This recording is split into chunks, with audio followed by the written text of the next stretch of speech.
I'm Andrea. I'm Claudia. And we're the Judgy Crime Girls. Hello and welcome. Hey there. Thank you for listening. Gosh, can you believe it? It's December. It's December, and I have been shopping like crazy, just like everyone else. I'm done Christmas shopping. I have everything finished. I don't have anything wrapped yet, but I'm done. That's such a good feeling. Early, too. I'm kind of a perfectionist, even when it comes to gift wrapping. I remember one year I did origami with the brown crepe paper, velvet ribbon. I even added like berries and garlands, and it was so intricate and beautiful. I remember handing it to someone that just said, "Oh my God, it's so beautiful. I don't even want to open it." To me, wrapping is everything. I love wrapping gifts. Me too. And I usually have a theme or like a color. And this year is black and black velvet ribbons.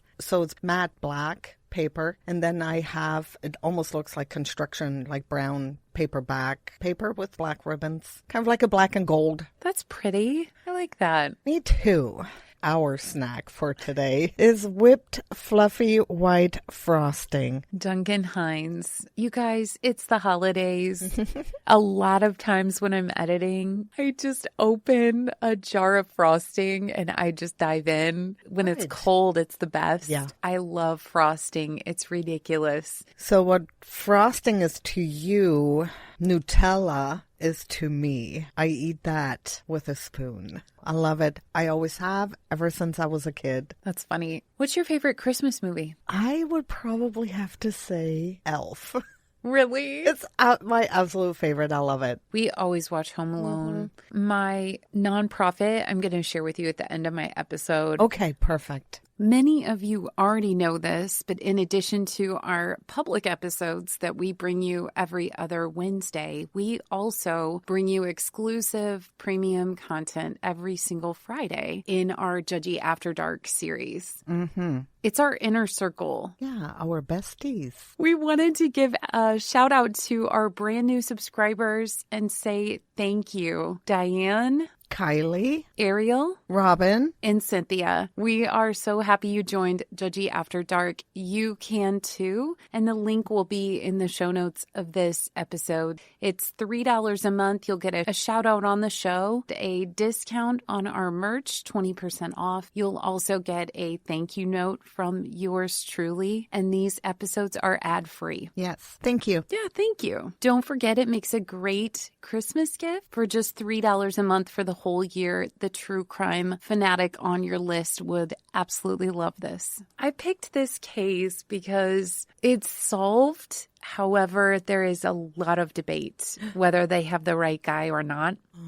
There's a lot of supporters out there on his behalf. So as I go through kind of the details, you can kind of decide for yourself. It's a stalker case. Oh, they're so creepy and scary. Scare the shit out of me, for real. I'm not kidding. In this instance, it was a coworker. Things got really out of hand, whether he was the killer or not. It gave me the chills. Just after 6 o'clock in the morning on October 28th, 2020, Jason Scarnecchia woke up by the sound of his alarm going off in his Plain Township, Ohio home. He lived there with his girlfriend, 29-year-old Morgan Fox. And as he made his way downstairs to make breakfast, he panicked when he noticed that Morgan's car was still parked out front and she wasn't in the house. He knew her shift, and he knew that she left for work no later than 2:15 a.m. in order to be at her desk by 3. He was worried and threw on his jacket and went outside to go look for her. And as he approached her car, he saw the driver's side door was standing wide open. He took a few steps closer and he saw Morgan slumped over in the seat, perfectly still and covered in blood that had already begun to dry. His hands were shaking, but he managed to call 911, and when officers arrived on the scene, they confirmed that Morgan was deceased, initially believed to be a random shooting. A neighbor who noticed all the police called Morgan's mother, Cindy, to let her know that there was emergency vehicles all over in front of her daughter's place. Fearing the worst, but hoping for the best, Cindy made a beeline to her daughter's place. And when she got there, she learned her daughter was dead and that an investigation to her murder was underway. Homicide detectives quickly determined that Morgan had been shot at least twice in the head. The fact that her feet were still outside of the car suggested that she had been ambushed as she was getting into the driver's seat. Their gut instincts told them that the killing had been carefully planned out, and it was by someone who knew that Morgan was going to be alone at that exact time. Right. On the previous evening, Morgan had dropped her 8-year-old little girl, Amelia, off with her grandma, the only person she trusted to babysit her. She was in a great mood and on top of the world. Now, just a few hours later, Amelia had no mom. Cindy had taken one of the investigators aside and told him that he needed to take a look at one of her daughter's coworkers as a possible suspect.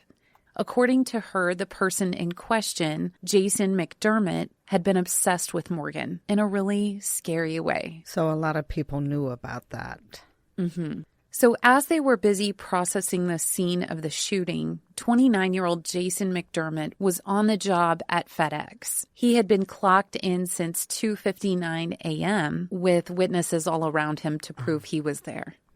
Jason's coworkers would later say that he had rolled in for his shift in a really good mood. However, they noticed that he did spend some time staring at Morgan's empty workstation. When detectives spoke with Jason later that day, he appeared to be genuinely grieving the death of his friend and coworker. His parents confirmed that he had been crying almost to the point where he was hysterical, like he had lost someone really close to him. When police asked him to describe his relationship with Morgan, he insisted that they were great friends who were on the best of terms. Oh. Who says that? Nobody, unless you're a stalker. Yes. As far as his whereabouts earlier in the day, he claimed that he had reported for work at around 3 a.m. He went on to say that he had remained on site throughout his shift, which ended at 10. And at that time, he had gone to a gas station where he washed his car and grabbed a bite to eat. Surveillance footage did confirm that story. Upon reviewing the tapes, detectives noticed that after thoroughly cleaning the back tire wells, Jason had gone back and scrubbed the area a second time, aware that the getaway car had spun in the mud as it left the scene of the crime. After obtaining DNA samples from him, detectives sent Jason on his way. Something about his demeanor had given them reason to believe they would be seeing him again soon. Jason's coworkers were helpful in painting the real picture of the relationship between him and Morgan, or lack thereof. They said that the two had been friends at one time, but all that changed when one of them crossed the line that had driven the other away for good. I can imagine. The beginning of the end was on October 8th when Morgan's cell phone mysteriously came up missing at work. And after being informed that Jason and two of his friends were the ones who stole it, she tracked them down and demanded that they return it. Jason, who was clearly the ringleader, handed over her cell phone, but not before uploading Morgan's personal photos, videos, and apps elsewhere. Oh my gosh, I cannot. That is the worst. He also shared the pictures and videos. Many of them were intimate and not intended for the public. He shared those with coworkers that she interacted with on a daily basis. Sicko. Morgan cut all ties with Jason. She also reported him and others involved to their supervisor. Well, I'm assuming since he was still working there the end of October, nothing was done about it. Not really. But she did become the victim of a targeted harassment campaign. There was a process that she was going through. Towards the end, the environment at FedEx had become so hostile that she even had talked to her mom about quitting. Isn't that terrible? That is awful. Although Jason apologized, it was too late. From Morgan's perspective, the damage was done and nothing he could say or do was going to make things right now. Morgan blocked him on social media. Rather than accepting her decision as final, he began pestering her in the weeks that followed, calling and texting her dozens of times a day. Oh, wow. The last communication between them occurred on October 24th when Jason texted her to ask how things were going in Columbus. She normally ignored him, but on this occasion she responded, but not out of friendship. It was out of concern for her personal safety, because she hadn't told him or anyone else that she was going to be out of town for a few days. She was irritated and asked him how he found out where she was. And suddenly he was at a loss for words. He didn't know how to respond. That creep was probably just down the street from where he followed her. Or somehow put like a tracking device on her. A phone or a car. Right? Yeah. Other employees of FedEx couldn't help but notice a change in Jason after his falling out with Morgan.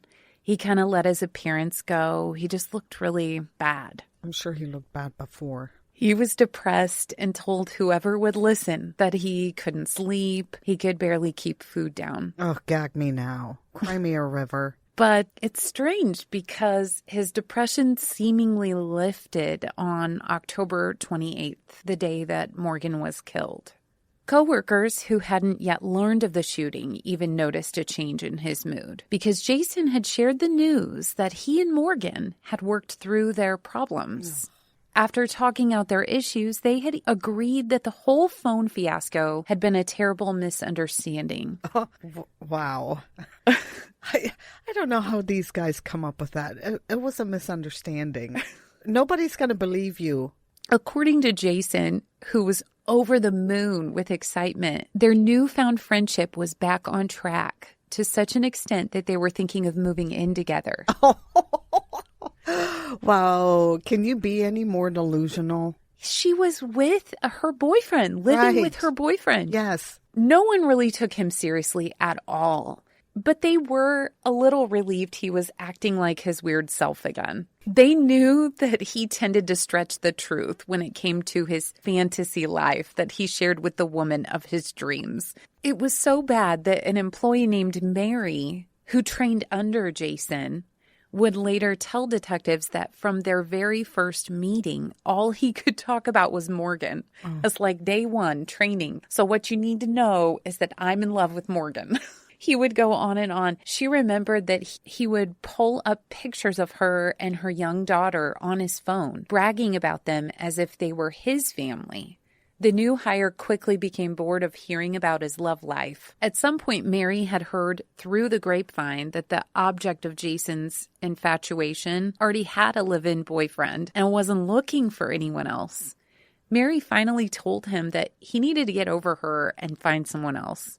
Acting as if he hadn't heard a word she said, he continued the relationship that only existed in his mind. Yeah, he wasn't acting like he didn't hear her. He literally did not hear her. The day after Morgan's body was found, friends began planning a candlelight vigil at her home, and Jason, who had a habit of inserting himself in places he didn't belong, he helped assist in making the arrangements for it. He and a coworker named Mickey went to the store to pick up some supplies for it, and she would never forget the conversation that they shared. As they walked up and down the aisles, Jason felt the need to share graphic details of the sex that he had with Morgan. Like never had? Yeah, supposedly had. Mm-hmm. And even threw in the unnecessary tidbit that he planned to masturbate to the memory. Oh, gross. Why would you say that? That is so disgusting. Ugh, I feel icky. I need a shower. So he plans this vigil. He doesn't even tell Cindy, her mother, or her daughter that it's happening. And on the evening of the vigil, Cindy had brought Amelia, her daughter, to the house to pick up her belongings. And because there were so many strangers in the front yard just staring at them when they pulled in, they ran inside and grabbed a few things before getting in the car to leave. Weird that they're not a part of it. They should have been the first to know that it was going on. As Amelia was about to close the passenger side door, Jason positioned himself at her feet and handed her a teddy bear. Before she could say a word, he told her that the gift was a gesture to ensure that she would never forget him. Cindy told Jason to get out of the car, and he was just paying too much attention to Amelia, who was then uncomfortable. He was telling her that she was as beautiful as her mom. Mark, a coworker and friend of Jason's, told Jason, leave them alone. When he realized that everybody was staring, he removed himself from the car. Right then and there, he kind of proved that he lacked any type of impulse control. He then held the car door open, refusing to close it until Cindy agreed to give him her phone number.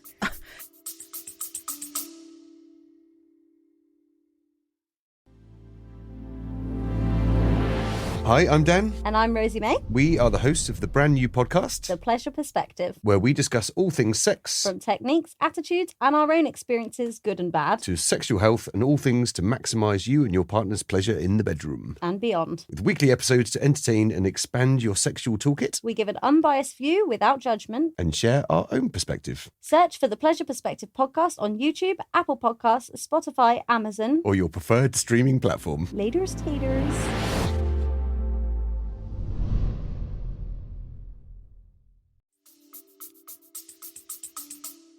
What was everybody else around doing? I don't know that they knew how uncomfortable it was. The mom from the beginning thought that this guy might have done it. She probably wants him away from her, like right now. Sure. And I'm sure it was written all over her face that she was uncomfortable. Right, like back off, and he would not close the door. While Jason was being a nuisance in every way he could, detectives were working night and day trying to find who was responsible for Morgan's death. After reviewing traffic camera footage, they spotted a blue Ford Focus with a bend in the license plate driving in the direction of Morgan's home at 1:28 a.m. on the day of her murder.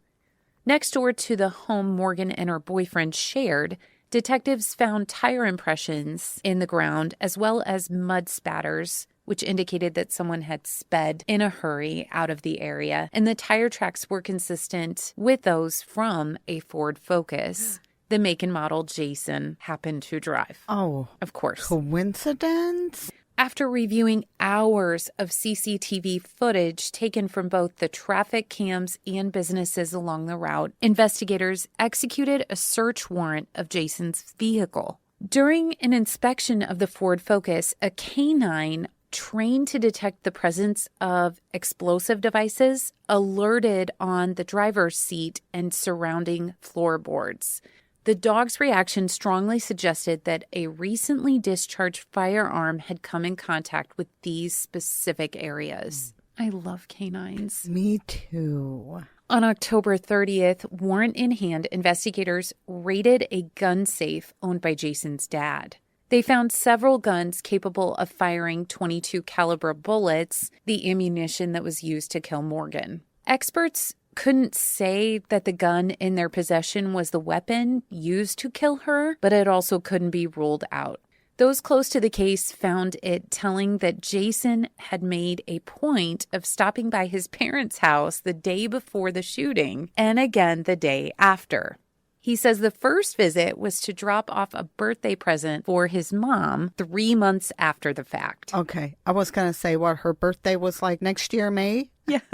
While there was no way of knowing for sure, detectives had a suspicion that he had taken those opportunities to remove a gun from his dad's collection and return it before anyone noticed. Right. During their next meeting with Jason, one of the investigators mentioned in passing that information obtained from his car's black box indicated that he had been in Morgan's neighborhood at the time of the shooting. The comment was a bluff, but it was great because it did the trick.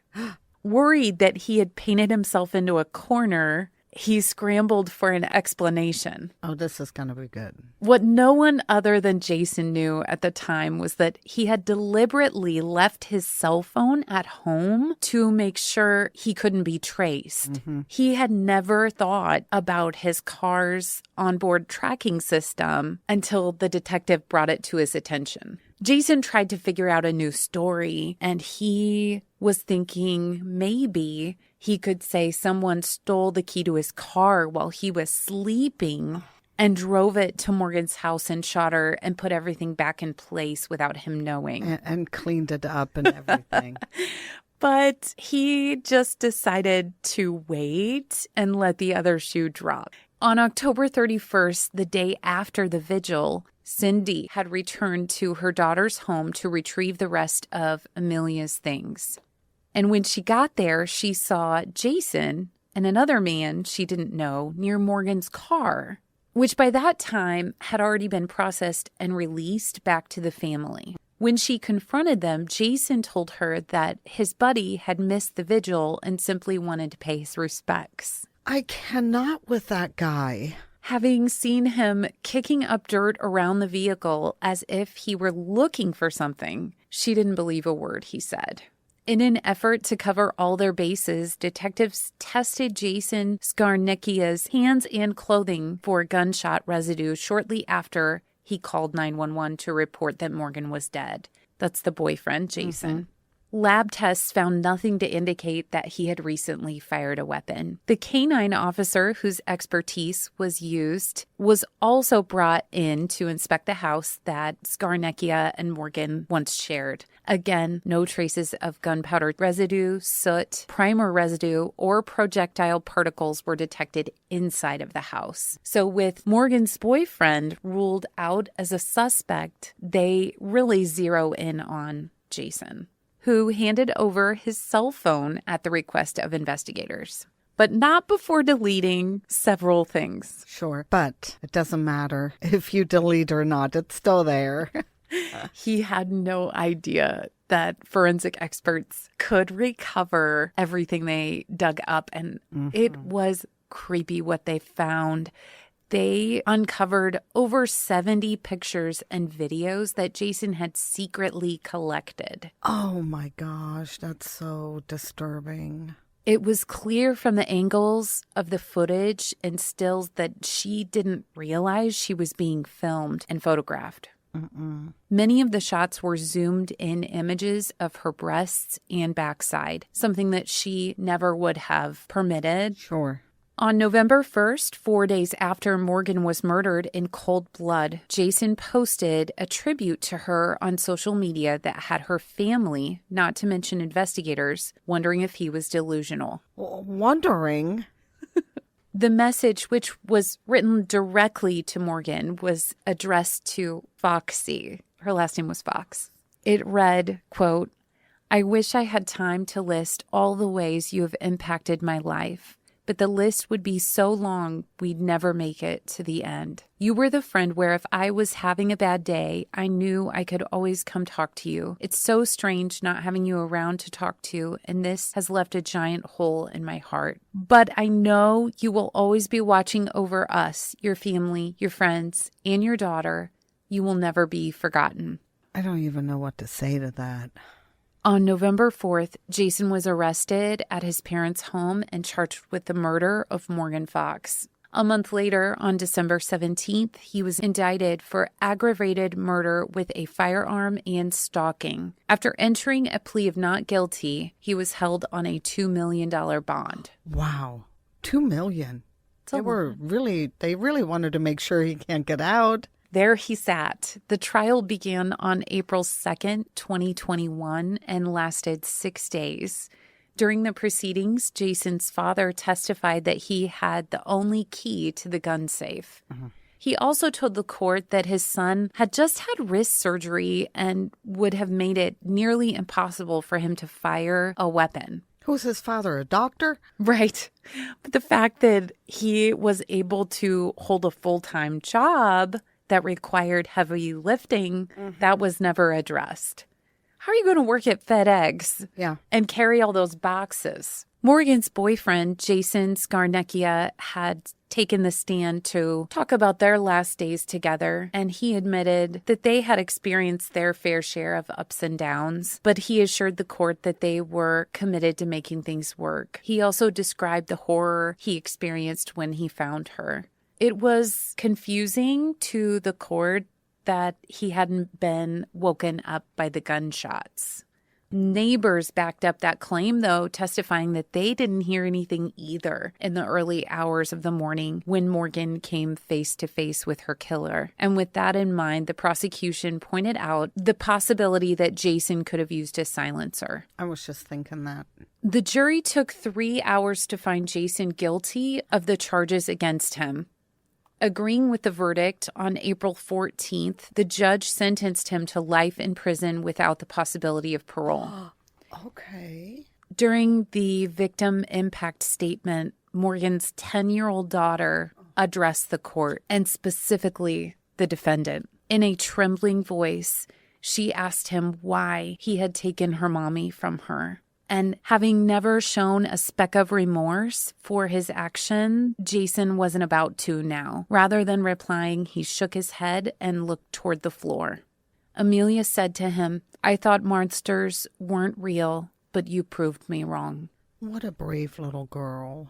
Oh, yeah. So brave to stand up for her mommy. That's what I mean. And looking at him. Oh, yeah. Standing in front of him. Today, Jason McDermott sits in an Ohio medium security correctional facility where he will hopefully remain there for the rest of his natural life. Having accomplished what he set out to do, he does not regret his actions on that early October morning. He still claims his innocence, and his attempts to appeal his sentence to the Ohio Supreme Court have proven unsuccessful so far. Good. Jason's appeals have centered around what his lawyers say was insufficient evidence. He does have supporters in line behind him. A small but loud group of online supporters are convinced that his admiration for her was misconstrued. A jury of his peers heard all of the evidence against Jason, but not just the crumbs that were thrown to the public, and they were unanimously convinced of his guilt. And while the verdict may not have set well with everyone, it did bring closure to Morgan's family, and that's what counts. Yeah, for sure. My fact, which is my nonprofit that I wanted to share, and it's hoping to prevent others from falling victim to the same fate. In 2022, Morgan's survivors founded the Morgan Ashlye Fox Foundation. And the organization's mission statement is to provide guidance, hope, and stability to those who have lost loved ones to violence. And the nonprofit also strives to lend support to victims of harassment in the workplace. In February of 2023, FedEx settled a civil suit brought against them by Morgan's family. For not doing anything after Morgan complained? They said they didn't do enough to protect their daughter. It was like a nightmare. FedEx agreed that they could have done more, and they paid a $4 million settlement, and half of that went into a trust for Amelia. Well, good for you, FedEx, for at least admitting, yeah, we could have done more. And hopefully there's plenty of training for employees regarding sexual harassment at work or any kind of harassment at work. It should be required. Yeah. And definitely something that should be punished. Oh, for sure. There should be some sort of consequence, follow through. Mm-hmm. Taking somebody's phone. Well, that's theft, first of all, at the workplace. Yeah. Which he should have gotten fired for, if you ask me. I mean, one day he's at his parents' house, probably stealing the gun. Mm-hmm. And I'm sure Dad didn't wear the key around his neck on a chain and then go back the next day to put it back where he got it from. I can't believe he couldn't come up with a better excuse. Like, I just stopped by to give my mom her birthday gift 3 months late. Well, I mean, if you're going to just make up an excuse, how about come up with a better one? I wanted to go see my parents. What's wrong with that? Yeah, that's funny. Well, I hope Morgan's daughter, is doing well. So young. Really, this just happened. What, 3 years ago? The settlement was February of this year. Okay. I'm so happy that they settled. Yeah, me too. And we wish nothing for the best, of course, for Amelia and her family. Amazing that they were able to put together that foundation. Yeah. The Morgan Ashlye Fox Foundation. Yeah, and you'll be able to find it in the show notes. Yeah. Anyway, I hadn't done like a stalker case in a hot minute. Yeah. And I thought that sounded pretty interesting. Very interesting. And it never fails. It always gives me the heebie-jeebies. I'm so creeped out. It's so scary to me, like terrifying. Now, he was kind of obvious about it, but just think you have a stalker and you don't know who it is. That is also so terrifying to me. How creepy that you're dead and gone, and then they are finding somebody's been taking pictures of you for probably months. A long time. And you don't even know. Terrifying. And that he was like literally bragging about them like they're his family, her daughter. Delusional. Wow, thank you for sharing. Yeah. Hopefully you guys don't have coworkers such as this. Well, these stalker cases, it's always so hard when you report them to the police. A lot of times they're like, well, he hasn't broken any laws. There's really nothing we can do. And I always feel like there's something you can do. I mean, what has to happen? Do I have to die? Right. Before anything happens? Well, and then they would be like, well, he gave you the phone back. He said sorry. Yeah. That's like literally my life on my phone. Yeah. I have my life, like everything on my phone. It's scary. Very, very much so. FedEx, we know you're working very hard right now. You guys are like the Santas of the universe. My dog wants to eat you every time you come to my door. So thank you for everything you do. We hope you're having a safe holiday season. Love your coworkers, but not in a weird way. No, don't be weird like me. You're not weird. Well, thank you so much for listening, everybody. Stay sassy. Stay judgy. And stay tuned in with the Judgy Crime Girls. Okay, we love you. Bye. Bye. Can we redo that or just leave it? I don't know. Okay. They're going to be like, they're weird. They're switching things up on us. Okay. They're trying to trick us.